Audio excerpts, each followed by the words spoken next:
сәлеметсіздер ме? Ұстаған оразаларыңыз қабыл болсын. Өте дәмді, жұп-жұмсақ лимонды кекс дайындап көріңіздер. 2 жұмыртқаға 150 грамм қантымызды салып, жақсылап араластырамыз. Ерітілген 150 грамм сары майымызды салып, бәрін біркелкі масса болғанша араластырамыз. 1 лимонның цедрасын және жарты лимонның суын сығып, барлығын араластырып болғаннан кейін жоғары сұрыпты 300 грамм ұнымызды және 1 шай қасық қопсытқышымызды саламыз. Түйіршігі жазылғанша венчикпен жақсылап араластырамыз. Пешті алдын ала қыздыруды ұмытпаңыздар.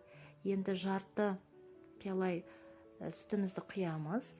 Барлығын біркелкі масса болғанша араластырып, алдын ала майланған формамызға саламыз. Менің формам аса үлкен емес. Енді оны 180 градуста қыздырылған пешке жарты сағатта пісіріп аламыз. Рецепт ұнаса каналыма тіркелуді ұмытпаңыздар.